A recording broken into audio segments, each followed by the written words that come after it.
Shalom, semangat pagi.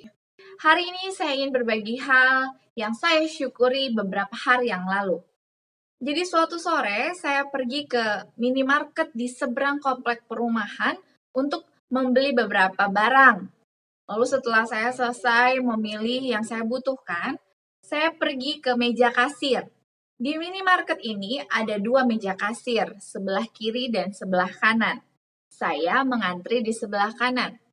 Dan ketika barang-barang saya itu sudah di-scan dan sudah mulai hendak dikeluarkan resipnya atau notanya, bukti pembayaran, kasir yang di sebelah kiri sedang sibuk melakukan sesuatu dan barang-barang yang dipajang di depan dia itu ada satu yang jatuh. Karena saya di dekat barang yang jatuh itu, saya pun segera mengambilnya dan meletakkannya di atas meja kasir. Karena saya ingin membantu tentunya. Daripada kasir itu harus mengitari meja kasirnya kan cukup jauh. Mengapa tidak? Lebih baik saya yang membantu karena lokasi jatuh barang itu di dekat saya.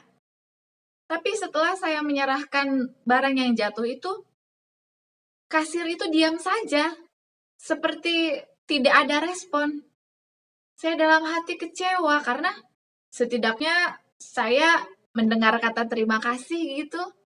Tapi sampai selesai saya keluar dari minimarket itu, tidak ada ucapan terima kasih. Sambil saya kembali ke rumah, di tengah jalan saya mengeluh. Kok gitu ya orang itu, padahal kan saya membantu dia, ya walaupun itu bukan hal yang besar, setidaknya dia ucapkan terima kasih lah.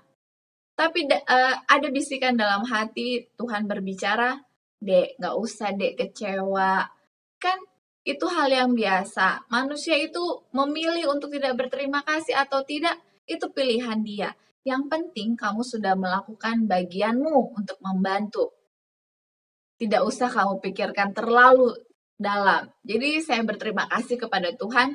Saya bersyukur saya masih ditegur bahwa saya dapatkan satu pelajaran ketika saya membantu orang lain, mau orang itu kembali berterima kasih kepada saya, syukur. Tapi kalau orang itu pun tidak mengucapkan terima kasih, saya tidak boleh kecewa. Itulah pelajaran yang saya syukuri hari itu. Mungkin yang Anda alami bisa jadi mirip dengan yang saya lalui, ataupun mungkin ada hal yang lebih mengecewakan bagi Anda. Tapi Tuhan mengajak kita, jangan kita kecewa walaupun kita sudah berbuat baik kepada orang lain dan tidak mendapatkan balasannya. Biarlah itu menjadi catatan bagi Tuhan, sehingga ia pun akan senang melihat kita terus berbuat baik meskipun tidak berbalas. Baiklah, judul bacaan renungan bagi kita hari ini tanggal 2 Februari ialah Hukum Allah itu sempurna. Dengan ayat inti yang tertulis di dalam Mazmur 19 ayatnya yang ke-8. Taurat Tuhan itu sempurna, menyegarkan jiwa. Peraturan Tuhan itu teguh, memberikan hikmat kepada orang yang tak berpengalaman. Penjelasannya, hukum yang diberikan Allah kepada umatnya dahulu kala adalah lebih bijaksana, lebih baik, dan lebih bermurah hati daripada hukum bangsa-bangsa yang paling beradab dalam dunia ini.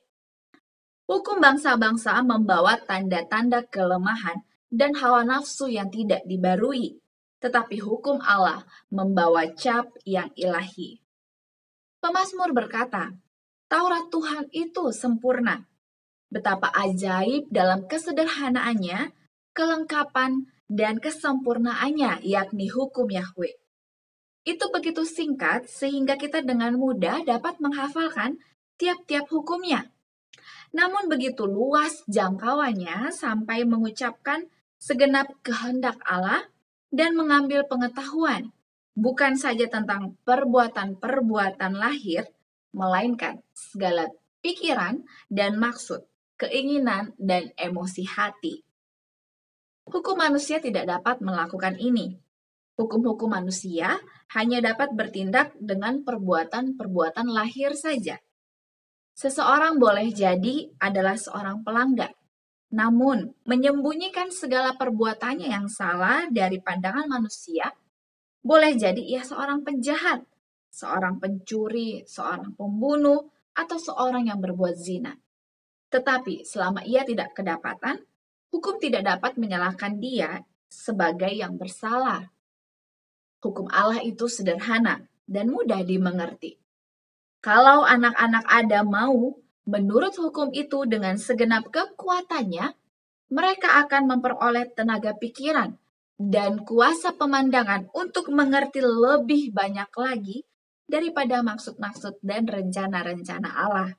Maka kemajuan ini akan diteruskan, bukan saja hanya pada waktu hidup di dunia ini, melainkan pada waktu zaman yang kekal. Karena betapa jauh pun mungkin ia maju dalam pengetahuan akan hikmat dan kuasa Allah, masih tetap ada yang tidak terbatas di seberang sana. Oleh karena Taurat Tuhan itu sempurna, segala perubahan daripadanya pastilah kejahatan. Penurutan adalah satu-satunya syarat atas mana Israel dahulu kala akan menerima kegenapan segala perjanjian yang membuat mereka umat Allah yang sangat dicintai, dan penurutan kepada hukum itu akan membawa berkat-berkat yang besar kepada individu dan bangsa-bangsa dewasa ini, sebagaimana pada bangsa Ibrani. Aplikasinya hari ini, sebagaimana Tuhan memberikan kepada kita hukum untuk kita turuti, mari saya mau mengajak Anda bersama dengan saya berkomitmen. Mari kita ikuti peraturan. Hal yang sederhana adalah peraturan rambu lalu lintas. Kalau dulu saya biasanya kalau hanya berkendara di komplek perumahan saja, saya jarang menggunakan lampu sen ketika saya hendak berbelok. Tapi mulai hari ini saya mau berkomitmen untuk mengikuti peraturan rambu lalu lintas. Saya mau bukan hanya di jalan raya saya akan menuruti peraturan itu, tapi meskipun di komplek, ketika hendak berbelok ke kiri ataupun ke kanan, saya akan menyalakan lampu sen kendaraan saya. Slogan kita, awali hari ini dengan renungan pagi. Di waktu-waktu sekarang ini di mana kita dikelilingi dengan banyak kekhawatiran, banyak problem, banyak masalah, banyak virus di mana-mana dan membuat kita susah untuk melakukan banyak hal. Justru di waktu-waktu sekarang inilah kita harus semakin banyak berdoa. Untuk itu, bagi Anda yang ingin didoakan, saya mengundang Anda untuk boleh menuliskan permohonan doa Anda di kolom komentar di bawah ini, dan saya akan turut menjadi sahabat doa Anda, turut menyampaikan hal-hal tersebut kepada Tuhan lewat jam-jam doa khusus. Terima kasih banyak, kita akan berjumpa lagi esok hari. Sampai jumpa, Tuhan memberkati.